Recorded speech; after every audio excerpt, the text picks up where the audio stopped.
What's going on, everybody? We are officially live. And if you did not know, now you know. This Absolutely. is the day that the Lord has made. We're going to give you just a few moments to come in and to share with us and to be a part of this awesome discussion that we're going to have tonight. This, of course, is the living room, which is our youth and young adult Bible study.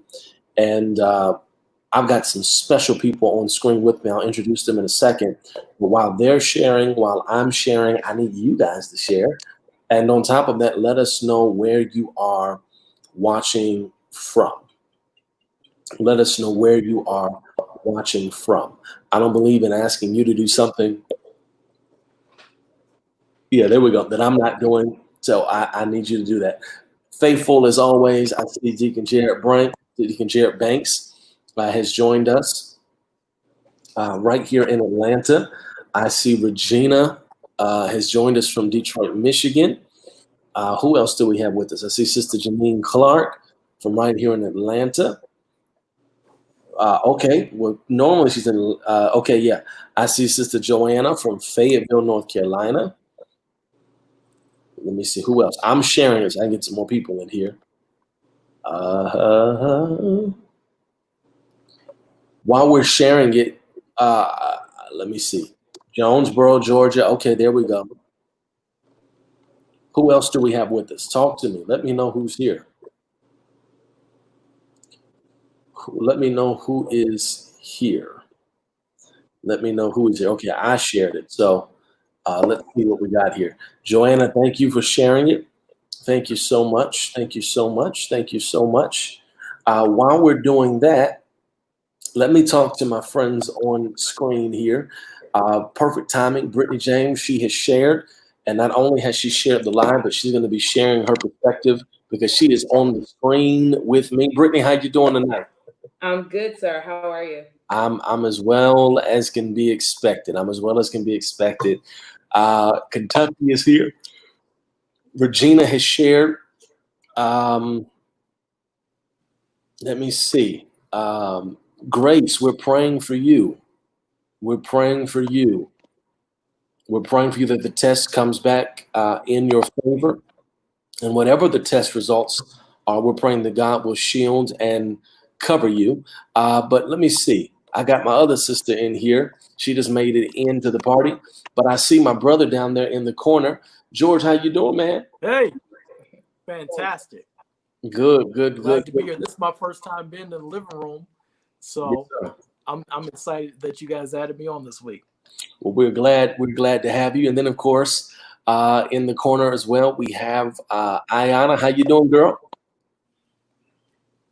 Uh-oh. Hear me? Okay, yes. Now we can. I've said the devil is a liar. Not today. Not today. Not today. How are you? I'm well. How are you guys doing? Good. Can we see me this time? Am I dark this time, or can you see me? There's a little light. You came on out of darkness this week. I appreciate you. She came on out of darkness. She was in the shadows last time, Brittany, but nevertheless, God has made a way. Hey, South Jersey. I think Sister Brittany brought you in, so we're glad to have you. We want to give maybe 30 more seconds for y'all to share because we want to talk tonight. We're not going to be on here long. We do want to, by way of church announcement, we do want to make sure that you are aware that at 8 o'clock tonight, we're going to be in our Bible study with our pastor. And tonight's going to be special because we're going to really kind of begin that conversation a little bit tonight. Good evening to you, Carol Booker. We're going to begin the conversation a little bit. But tonight, our pastor is going to be really advancing the narrative and really moving us forward. You know, in this month of June, our theme for the month is really maximize impact, right? Maximize impact. And so tonight at 8 p.m. right here, same channel. All right, we're just paving the way. We're John the Baptist tonight. Jesus is coming at 8, okay? As strange as that sounds, you get the metaphor. Pastor is going to be on, but he's also going to be blessed to have as a guest Pastor Timothy Finley Jr. Awesome. From Louisville, Kentucky. He's going to be on. And check this out. Y'all are going to like this. And I'm giving this as our introduction. You all are sharing, and then we're going to jump right into the conversation, ladies and gentlemen, right here. The theme for tonight has to do with the church, the state, and social justice. All right? The church, the state, and social justice. What's up, Kiwi? Good to see you. So let's kind of start there because we're going to be talking about it tonight. Thank you all for those of you that are sharing it.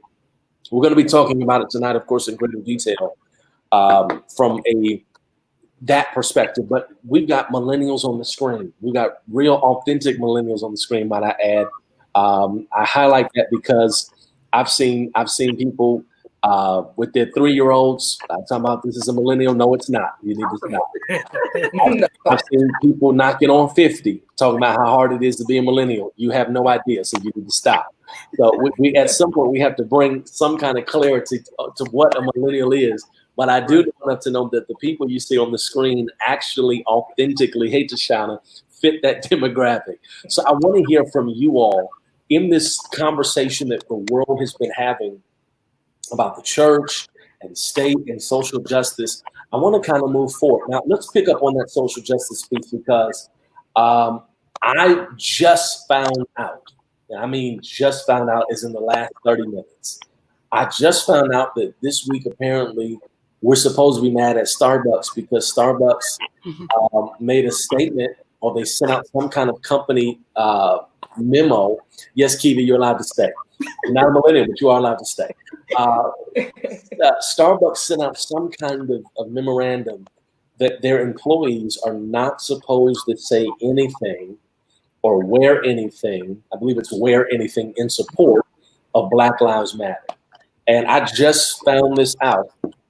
And so apparently we're supposed to be boycotting Starbucks.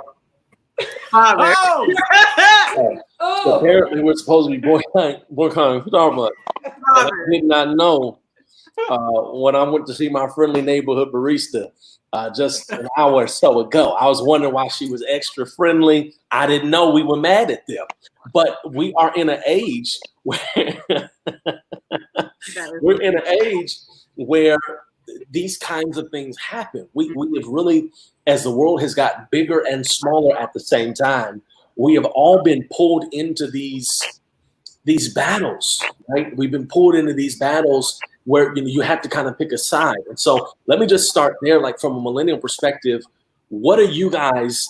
Let's use like the Starbucks thing as an example. For example, let's use the Starbucks thing as an example. Rather, what are you all's thoughts on that? Like, if someone does not line up with our views, how should we respond? What do y'all think?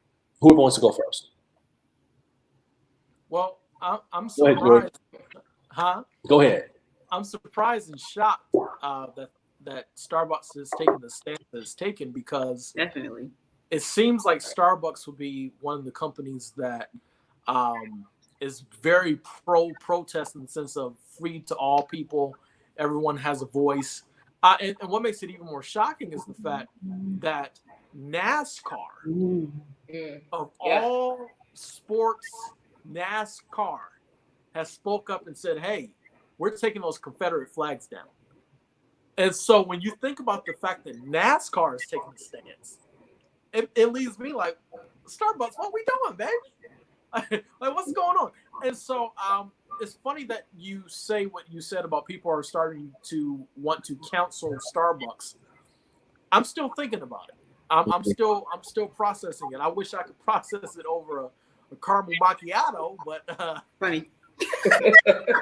So do I. I'm still processing that because the thing is, Starbucks is just one of many companies that they're sandwiching together, saying all of these companies support certain agendas, so we need to cancel all of them. And I'm still processing how I should handle people versus corporations. So I'm still praying about it. Yeah, I can understand that. Brittany, Diana, y'all laughing. What are y'all saying about this? What are y'all thinking? I'm an avid Starbucks fan, a My God. gold card carrying member. I have it every day except for on Tuesdays, which is our fast days. Good So plug. I like that.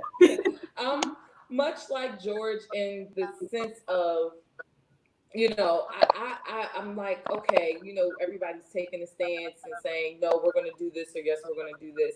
I'm just from the perspective, and this is my first hearing about it. I just want to know, is it one of those things of you can't wear this during work hours because we have certain, requirements in terms of what we wear as a dress code, or you just period can't do it? And I'm much like George in this area where I can't even give a valid answer at this moment. I'd have to sit and ponder that one. Because a lot of people aren't going to tell the truth, but it is hard for us to let go of certain companies or certain things because of the stance that they take, and eventually we'll do it. But it's one of those things of let me look into it further before I just up and say, oh, I'm done with Starbucks. I'm done giving them my money. So that's where I'm at with it. I want to hear from Ayanna, but I want to also hear from you all in the comments. There's a couple dozen of you all watching, it seems, if I'm looking at this right, between the YouTube and the Facebook page. So I want to hear from you all in the comments. But Ayanna, what are your thoughts? What's your position on this? So a little contrasting perspective. I don't drink Starbucks at all. I'm not a Starbucks person. I don't drink coffee. So this is not difficult for me to hear. But what's interesting is I remember a situation, I don't know how long ago it was. I want to say it was within the past couple of years. There was a situation with Starbucks that forced them to go through a sensitivity training company-wide. So to hear this, it's very interesting. It seems very differentiating. And I'm just trying to figure out what happened. Was there like a management shift? Was there a personnel change? Because this is way different. This is a night and day different from that situation to this one. How they're handling it. Yeah. Now, y'all really not gonna like this. Y'all really not gonna like this. But part of, I think, what makes the Starbucks thing, so bad is that Starbucks, and I think Kiwi just said it.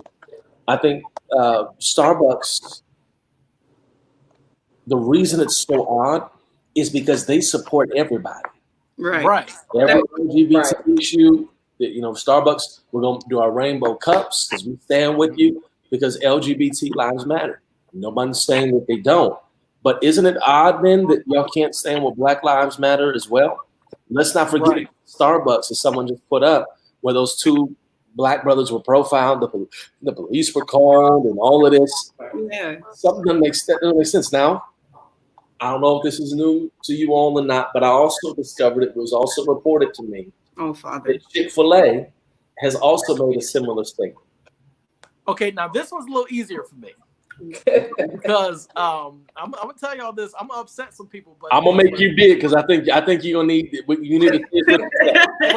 Spirit of the Lord has come upon me to enlighten some of you. This is the Lord's doing, and it's prophetic in this season. Because the Popeyes chicken sandwich was better anyway. Matter of fact, make me large on the screen again, sir, because I feel okay. I'll magnify you. What the Lord was trying to show us in this season is that Popeyes has flavor. Oh my gosh. Yes, sir. Y'all not talking to me in the comments. I'm upset with you all. See, Popeyes has flavor. So, see, when I go to Chick-fil-A, I gotta get Polynesian, honey mustard, Southwestern ranch. Okay, you're back. God tried to shut him down. You back. I'm back. I have to get all of these different dressings and all of these different condiments on it. But with the Popeye sandwich, all you need is the chicken, that brioche bun, my God, and a pickle. And some of that spicy sauce. See, this is the Lord. I say let's boycott Chick-fil-A. What? Yeah. Boycott it. Popeyes is the Lord's bird. Hey. But And No, church I have- on Sundays, this is a sign. You can't go out to service. What we gonna do after Sunday evening service? This is What the we gonna do? That's hilarious. That's hilarious. Brittany, Ayana, what do y'all say to this? No, I'm not okay with this. I was heartbroken.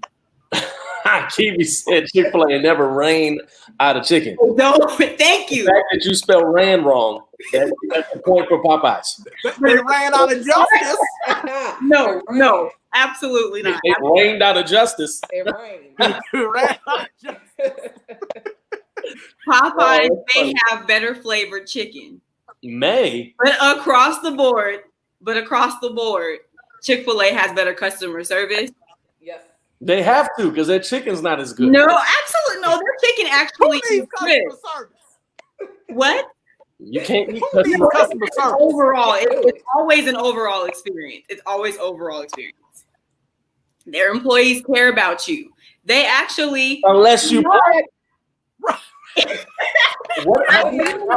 Pause for a moment. Yeah. The employees and the management are two separate entities. And I don't feel that all of their employees comply with those same standards. I don't feel like they do. I don't feel like they all agree. I don't feel that. So that's I why agree with you on that one. That's I agree why. with you on that one. I'm very heartbroken. However, I don't mind not giving them my dollars. I'm okay with that. If it's for a greater cause, I'm fine with that. Ayana, this is what your brothers-in-law are gonna do for you. I can't. We're gonna pick you up and we're gonna take you to the gospel Popeyes. The gospel. But my brother will buy the sandwich and I'll buy you I think it's like a bourbon glazed pecan pie, something like that. I hate Good. it. Those are good. I give it to Popeyes. They have some good dessert. Come on, Brittany. All you getting is a cookie and a shake from Chick-fil-A. That's fact. That's fact. That's it. That's That's fact. all they have to offer. That's facts. Y'all forgetting these frosted key limes that come around seasonally and the That's a shake. sunrise. Shake.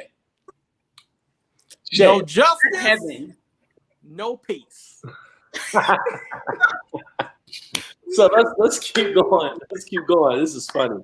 So we're in this space where, boycotting and canceling companies and organizations and all of these things.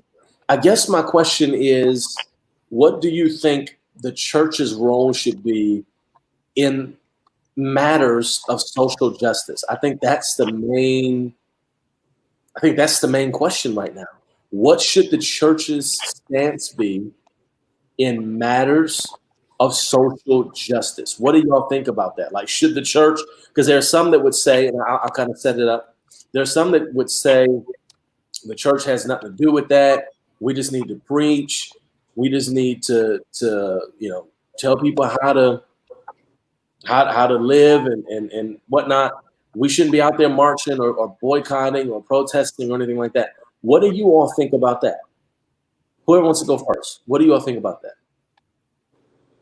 I'll go ahead. So it's one of those things where, yes, the church is called to preach and reach souls, but this is one of those areas that you're not going to be able to reach if you're still silent. This is not the time for the church to take a back seat and say, oh, it's a separation between church and state. No, if there was ever a time that the church needed to stand up and speak up, this would be the time. The church's voice is absolutely needed. We need members of our of our congregations in political arenas and political settings. Because if it's just one-sided and you just have the secular side running the entire political scene and not standing up and speaking out, then where's the church at this point? Why are we silent? Why are we quiet? This is the time for us to speak out. And I get, some people say, well, my church, we don't want to get involved in policy, but no, because this affects the church just as much as it affects everything else that we do, if nothing more. So we definitely need to have a voice in this. What else? What do you all think? George and Ayana, what are y'all saying? I agree with Brittany For sure, but I think we also must factor in that we serve a just God. We serve a God of justice. I'm reminded of the scripture where the woman who was caught in the act of adultery, they were planning on stoning her, but Jesus said, "Wait a minute, hold on. He without sin cast the first stone." What he was saying was that, listen, it takes two to do this, and how are we going to stone her? Believe the man, okay? That was justice. I mean, you can look at it from any angle. It was justice. And the problem I have is that we're in a world right now where we will apologize for criminals and make excuses for criminals, but we will leave the victims out to dry. And so if we are truly going to be followers of Christ, we have to be concerned with justice. It's a must. Right. Yeah. What about you, Ayana? What do you say to that? I think that the church's position, I would like to know what it is that I should be doing, how I should restructure my prayer, how I can be active in bringing and affecting change. I think we were speaking a few weeks back, and I said that I feel helpless, with everything happening, but that's an emotion. That's that. But there's something that I can do. There's something that can be done. It may not be to the same effect of, going out and protesting. It may not be that, but what is it that I can do? There is something that I can do, because a part of my purpose here on earth and here in this moment is something. So what do I need to do? How can I get there? How do I redirect? And, what kind of action can I be taking? Because sitting, praying is necessary, but there's something that I can do. So what is that? And how do I do that as a believer?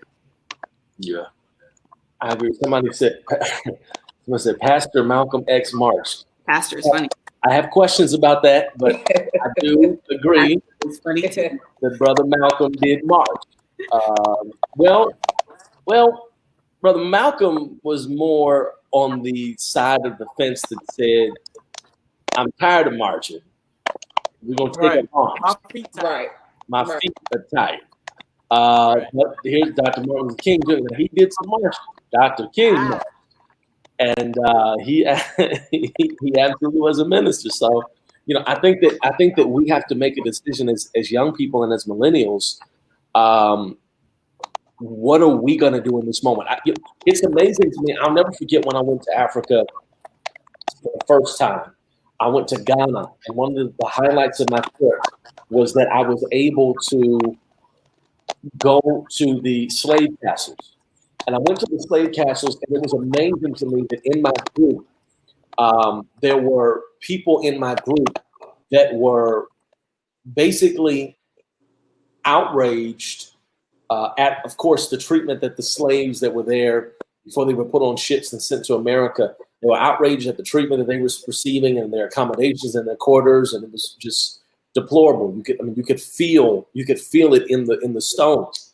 But what stood out to me is that there were some ignorant people in the group, one ignorant person in particular, rather, and his attitude was, "Oh, they wouldn't have been able to get me. If I would have been here, I would have stood up and I would have fought and I would have did this and I would have said such and such, and they wouldn't have did this to me. I wasn't gonna take it." He was on all of this, and what that put me in mind of is that it's so easy for us now today to look back at slavery and look back at segregation and even the civil rights movement, which all of our parents were, at least many of our parents, I think all of our parents were probably alive for, to literally live through. It's easy for us to look back and say what we would have done, and I would have did this. But here's what we have to realize. We are living in a moment right now that 20, 30, 40, 50, 60 years from now, if the Lord delays his coming, there are children that will be alive and millennials that will, 20 and 30-year-olds that will be alive then, that will be looking back at us saying, "Well, what did y'all do?" Right. There were innocent black men and black women being executed in the street by government-sanctioned entities. Did you say anything about that? Did you raise your voice? Did you make a fuss? And quite honestly, it doesn't make sense for us to talk about we would have led a slave rebellion when we can't even vote. Hello. Come on. We would have led a slave rebellion, but we can't even give a few dollars to the cause or go stand in a line or hold up a sign or not, support something or whatever the case is. I think that we have to remember that we are in history right now. We are making history right now. And we have to decide, what story do we want to tell our children? What story do we want to tell our grandchildren? And I think this is a moment to determine that. What do y'all think about that? You do yourself a disservice by not doing something. You definitely do yourself a disservice by not doing something. I totally agree with that. This is not the time to be on the sideline and just wasting away. I get it. Everybody's not meant to go out there and march and protest, but there is a lot of organizations that are giving. You can, if you want to go out and George, you're giving us a lot of feedback, bro. I don't know what you're doing. George, are you typing? No, sir. Strange. Hands up. And I'm gonna just keep you muted for a second, because when you're muted, we don't hear it. But I'm usually. Go ahead, Brittany. You're doing yourself a disservice. There are a lot of organizations that you can give to and causes you can give to. For example, Young Leaders Conference, they have a $10,000 bailout fund for anybody that wants to protest. I'm pretty sure if you say, hey, Elder Moore, I would love to be a part of this. I would love to give. I'm pretty sure he would say, we would gladly accept your donations. There are plenty of things out there that you can do. We just got off of the primaries 2 days ago, and here in Georgia, it was the worst that has ever been seen. And if you did not take yourself out to the polls to go vote, or even take the time to fill out an absentee ballot form, you need to go do that now, so you can be ready to vote in the general election. It's things like that. Make yourself aware. Go pick up a book. Go read.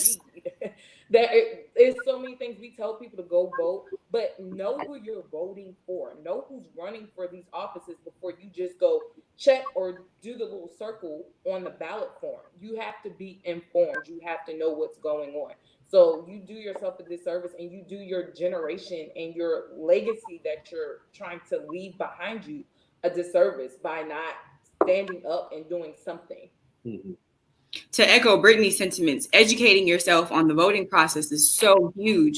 A lot of times we're focused on, and the media really puts more attention on the presidential election that happens every 4 years. But there are so many other different elections. There are so many other different elected officials. And really, yes, the president, he's a say-all be-all, but your local officials are who govern where you are.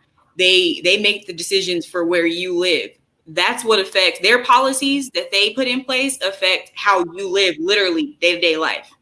That's who you really should be focusing on voting for. Let me figure out what their policies are. Let me figure out how my money is going to change because of them being in office. That's what we need to be focusing on. That's the education that we really need. And then educating ourselves also on our history as well is so big and so important, because it's not taught in schools anymore. So, or it's being minimized little by little. Right. So it's important that we ourselves know, so that when our children come 50, 60 years from now, they are not negligent. They're not oblivious to what happened. They're not oblivious to yes, they're living in a different time, but this is what your ancestors went through. This is what we're going through. This is, so that's important as well.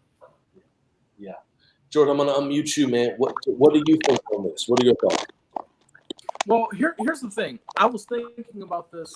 It's amazing how during the coronavirus, one of the major words that we've heard a lot is the word precaution. And when you think about precaution, you think about wearing masks, you think about washing your hands, you think about gloves, you think about social distancing. The problem that I'm having right now is that as a black man, a young black man at that, I have to take certain precautions to make sure that when I go out into the world, I'm not too black. And that's a problem because, as you all can see, since the quarantine has happened, I haven't cut my hair.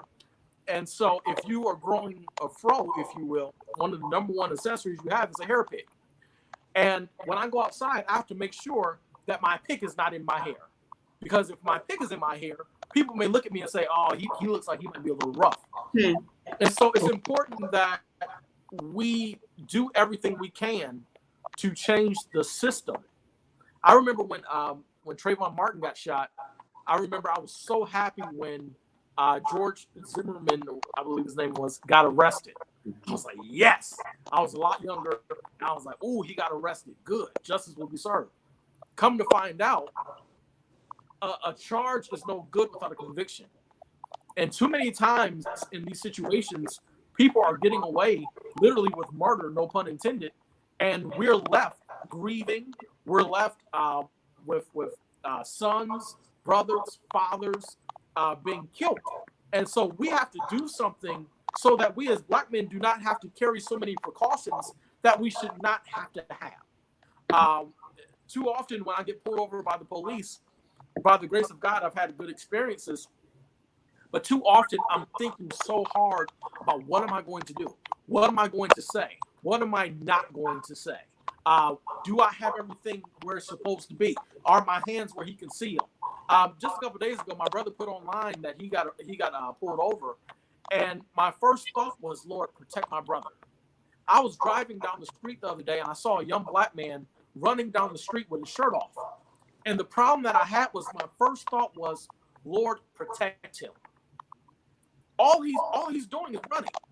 And so we have to do everything we can to use our power, to use our strength, to use our unity to bring about positive change. We have to stand on the shoulders of our ancestors and the people who have come before, and we have to take it to the next level. So I believe we got to protest. I believe we have to be wise because coronavirus is still out here, and it is taking our people. So we have to be vigilant on both fronts. We got to be careful, and we have to use our youth. We have to use our voices for change. Brittany, what would you add, if anything? Or have you said it all? I think Deacon George really took the ball and hit the home run, really, in that sense. Just be careful when you do go out, but stand up for something, because if you don't, you'll fall for anything. If anything, you will. So be determined on this day what side of history do you want to be a part of. Do you want to be on the right side, or do you want to be on the wrong side? Listen, I love it. I want to thank you all for being here with us. To the couple dozen of you all that are tuned in, thank you for watching. It's these kind of conversations that bring a little light and levity to this extremely tense and heavy moment that we're all living through. So please know, at the end of the day, we're praying for you. We love you. We thank God for you. Let me make you aware. You got 10 minutes to get up, take a restroom break, grab a snack, get something to drink, because we're going to be right back at 8 o'clock, same page, same channel, for our Bible study with our pastor and special guest tonight, Pastor Tim Finley of Louisville, Kentucky. It's going to be an amazing discussion. They're picking up and taking this conversation to a whole nother level. You do not want to miss it. So make sure that you have liked and subscribed. Hey, Adelia, good to see you. You're late to church, but you're early for 8 o'clock, but it's okay. Make sure that you all have liked and subscribed to the Faith Covenant Church Facebook page here, or to Bishop Mark Moore TV on YouTube, so that you can stay connected and stay involved. And we love you. We'll see you soon. And remember, Ashante, you're late too, but we love you, Sister Rice. All right. Better be late to we love y'all. See y'all in 9 minutes. Bye.